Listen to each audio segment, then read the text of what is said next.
we're celebrating an icon, we're celebrating my achievements, my music. Yes. In the long run, it gave me confidence to believe in myself, because when you play it for a friend, you're like, is that you?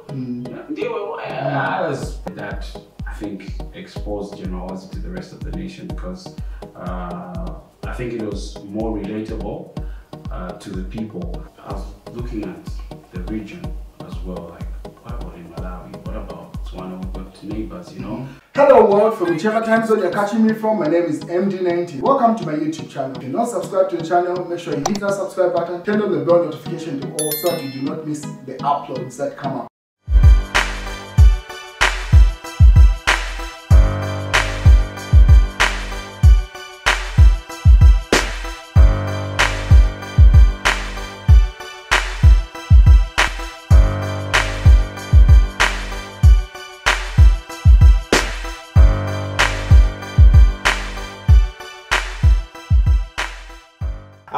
My guest today needs no introduction when it comes to talking about African music in general. He goes by the name General Ozzy. His impact on the industry is undisputed. Welcome, General Ozzy. Thank you. It's good to be here. Thank you very much. I'm glad you found time to come through. Thank you, definitely, man. It's all about the movement, pushing each other, so hey, why not? Definitely. Great. Let's start off from, I understand you were a head prefect during your high school days. Yeah. And then people get more courageous, like once you leave school. Have you ever interacted with someone and then they give you feedback, you're like, oh, was that the kind of head prefect I was? Yeah. Well, I have met a lot of people that were my juniors in school, even those that were just my grade mates. And of course, I think my style of leadership is one that even those that came after I'd left school looked up to, and have gone on to say, you know what, I like the way you carried yourself, I like the way you handled things in school, because it wasn't about being, there's always been this thing that if you're a head boy or if you're a prefect, you have to be hard on people or be fierce, scary. But I thought different. I thought I had to be an example to the rest of the school. Those, you know, people should look up to you and say, I'd like to be like him, you know, I like his style of leadership. Yes. Even amongst the prefects that I was leading, you know, I had to be an inspiration to them. So yes, to answer your question, I've had a number of people that have said, you know, you inspired me, the way you did your thing in school. You know, I was active in sports. I was, you know, always wanted to, you know, sometimes people you don't know where they're coming from. So you just don't want to punish them because maybe they've come through in the wrong attire. You know, you want to find out and help them. Yeah. So yeah, that's the type of leadership that I brought when I was head boy at school, and also just to inspire the prefects that I was working with. Yes. Yeah. You're from Cabo originally. I'm from Cabo. Yes. You grew up from Cabo. Once you are done with high school, you decided to move to Osaka to pursue your music career. Yeah. The time that you were moving, did you have a particular individual you were moving to, or was the outline clear to say I'm going to work with these individuals in music, or it was just swinging it? Of course, we all have an idea where we want to be. We picture ourselves like, if I was part of that group, you know, this is what I would do. And at the time, Mondo Music was like the biggest record label. You know, it had the likes of Daddy Zemas, Mahinza, you know, Chatel, JK. So I was actually picturing myself being a part of that. And I pitched my ideas there, I pushed my demos. Prior to coming here, or when you moved here? That was prior to moving, because I used to go back and forth. You know, Cabo is just like an hour, 30 minutes from Osaka. So I would come through, spend like a week here, just pushing files, you know, trying to see. There was also Nexus Music, which has come back now. They had a studio back then in town. That's what I was shocked. I thought it was new. Yeah, they were there back in the day. They had a compilation that they did, because artists like Alubusu and Crazy, I think Exile started from there as well. Wow. They used to be part of Nexus. And I went to audition for a compilation that we're doing, and that time I remember meeting the likes of Mark. So the compilation they're working on is where you come with your own songs, or no, to produce? I think they were going to produce the music themselves. Okay. It's where you go and audition, and then if they feel like you can be part of, then they'll, I think you signed for that particular song. Okay. Yeah, so I went there, auditioned, and it didn't work out, So that wasn't. That didn't faze me because I felt like, okay, my time hadn't yet come, so I kept working in the background, and 2003 I decided to do a single called Backstabber, yes, which I recorded with Romasai, yes, and then that's what I used to now, instead of meeting somebody like, I had something tangible that somebody could listen to and say, okay. And you worked with TK on that one, isn't it? Yeah. Wow. I worked with TK. And we produced that record together with TK, and that's what I used to audition even when I went to Slim Beats. So it's what I used to get myself that record deal. Yes. Yeah. So now you moved to Slim Beats, you leave them the demo with your number, or you do it in person? How did that play out? I left them a demo, they had a listen, my contacts, and of course they got in touch, and no, when can you come to Osaka so that we see what we can. Oh, but then you're still commuting between Cabo and I thought it was one move, you moved to Osaka immediately. Yeah, it was the period between 2003, just within 2003, and then I decided to move to Osaka when it looked like prospects were working out. Yes. Yeah, so started staying in Osaka, and with time gradually started working on music with other artists at Sling Beats. Yes. After getting signed up, and eventually started recording my stuff. So what song would you attribute like your success, like where you say, okay, finally now the nation is aware of my presence? Like what song? Was it still Backstabber, or it was the Sling Beats release? I would say Osalila is a song that we recorded that I think exposed General Ozzy to the rest of the nation, because I think it was more relatable to the people.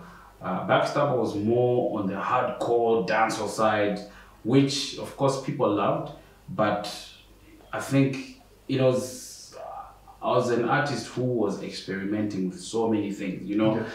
You sit and you think this is what's right, you think this is what people want to listen to, but you realize that it's what you want to just do because big dancehall fan and just want to give them that. But after coming into the industry and traveling and seeing what other artists were doing, you kind of like see, okay, for me to fit in or whatever, I need to probably add this to my, to my talent, add that and that. And that's what I basically did, because I had to tone down a bit from doing music that sounded very dancehall to tone it down a little bit to what people can be able to relate to and hear and be able to see.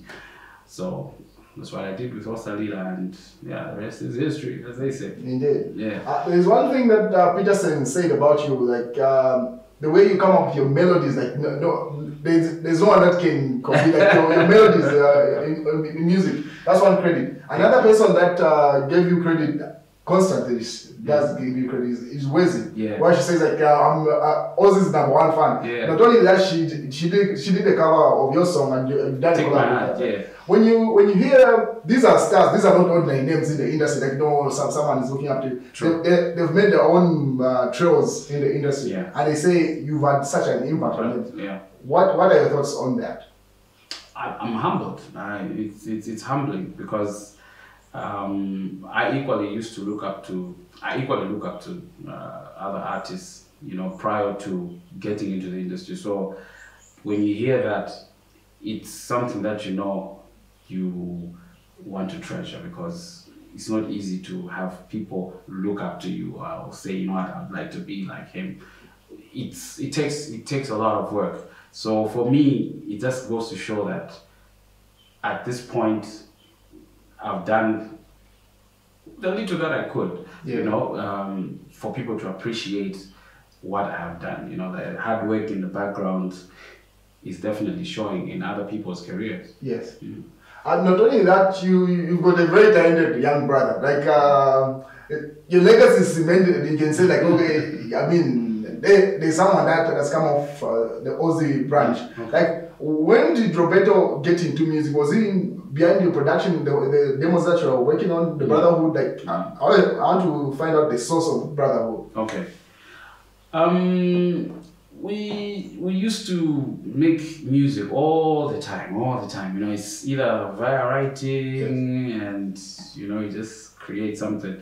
And we had a little computer where we used to make beats from. That's common. Yeah, you know, so we'd make beats and we didn't have a microphone. So you would have a beat and then you just write lyrics to it and then you just sing. If we have to record, we had a radio where you just let the music is play. Then you record, you know, you just press record and you're singing next to like a microphone for the radio, and you have something afterwards. You listen like, wow, this sounds good. You know, it didn't sound good. Let's go back and record again. And through that, you start gaining confidence. You know, and through those beats, you know, Roberto was making a beat, made a beat there, and so in terms of production, you are not involved in terms of beat making? It was to get beat making, not really, but it would be an idea. Maybe I'll have something like, can we make something like this? And then we create. You know, we would create that. He would make the beats, and then I would concentrate mostly on writing. Yes. You know, and we sing it. I sing it. We do it, and it was for our own satisfaction. You know, and I think in the long run, it gave me confidence to believe in myself, because when you play it for a friend, you're like, is that you? That's proper, you know, that's so really basically good. the feedback that you get the feedback was amazing, because I'm coming from a town where we used to love playing basketball and display some of these talents. Just, you know, you're playing basketball, rapping, you're doing something, and like, okay, cool stuff. And you see the you know, the response from the guys that you hang out with, and they're like, yeah, that's dope, man. That's really cool, and it gives you confidence. But like, okay, yeah, I can actually do this. And then later on, you signed some artists, and now you've evolved into visual. Like, what's the overall vision for Brotherhood? To help other artists and also to grow the brand, because if you're going to set up something today and 5 years down the line you can't see something growing, then there's probably, even as humans we grow, right? Yes. Yeah, you want to see yourself growing. So even for us, for me, it's also to help young artists out there that I know are talented and will need somebody within their journey to help them get to the next level. So audio-wise, I think we've done that. You've seen a number of artists that have branched off from Brotherhood or come through Brotherhood and doing other things today. But growth-wise, we've got the visual side now, where you've seen all our videos from in-house. We do our own production. So we want to be able to work with so many artists, not just from Brotherhood. We've actually been doing that. I think we've produced a number of videos for other Zambian artists that you see today. And to grow the brand internationally, we get so many people that would love to work with us, not just in Z, you know, so many other places, and that's the vision. It's to grow it, grow the brand. You and your brother both have had tremendous impact on East Africa. Like, your music has dominated most of the areas. That's what I'm talking about. Uganda, Kenya, and every surrounding area. Rwanda. Yes. Yeah. What would you attribute your success in that region to? And how did the radio and Weasel collab come up? You see, after I'd done like 3 albums in this country, I'd kind of like cemented my legacy, like you said earlier, here in Zambia. I'd been to every corner in Zambia, performed everywhere, and the love, amazing, you know, you just get overwhelmed by the love being shown. And as an artist that wants to grow, I was looking at the region as well, like, what about in Malawi? What about Botswana? We've got neighbors, you know. People export things. What about music? Can we export our music as well? Because I believe it's good enough to be appreciated out there and consumed in those countries. So that became now like my focus, like what can I do? How can I get out there? So through some colleagues, you know, we linked up with Radio and Weasel. They actually heard my stuff, you know.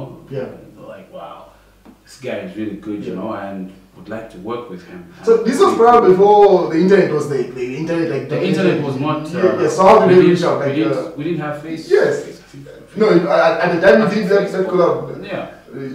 Yeah. Facebook, I think, was just coming in. Yes. So, like I said, it was through some connections, you know, through some colleagues, through some friends that were very mobile. Very, very mobile in that country, coming into Zambia, going to South Africa, yes. You know.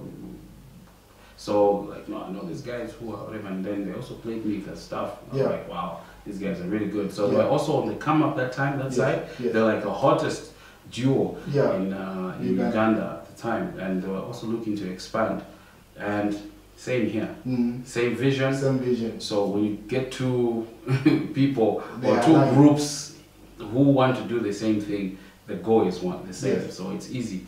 So that's how we decided to, you know, like, hey, let's try out this thing. And yeah, I think the chemistry was amazing, and the results are there to show. Without a doubt. Yeah, the results are there to show, and we did that work. One thing I like about the collab that I did with Radio and Weasel is that they became my friends. So the chemistry was amazing, and their push over there was like constant, you know, radio. So the grind was the same. It wasn't one-sided where you're trying to force a relationship. I wasn't trying to force any relationship. They got the music and they did justice. Yeah. I got the music. And you did justice here. I think I did my part. Today people know who Radio and Weasel are because I got to know them through your music. So. Exactly, you know, so it was basically that. And I think that's what collabs should be all about. Yeah. With your impact overall in the industry, it comes with its negative sides. Just recently, you are celebrating your monetization on YouTube, and a comment or two, no, Ozzy, you done too much. This is trivial. You're not supposed to be celebrating that. Yeah. Like, what are your views with celebrating small wins? A win is a win, no matter how small. You know, we put in a lot of work in the background. So, if today somebody is going to try and downplay what you're doing, it just simply goes to show how low they think, you know, because if today you're going to have a production of your own, like you're doing, and somebody out there recognizes what you've done, it's a win. It is. You know, it is a win for you because you know where your background, you know where you're coming from, you know what you had to sacrifice to be where you are. So things like that do not faze me at all because I know that ultimately I shouldn't have to wait for a big award for me to celebrate. Yeah. I don't know what tomorrow has for me, you know. I may be dead tomorrow.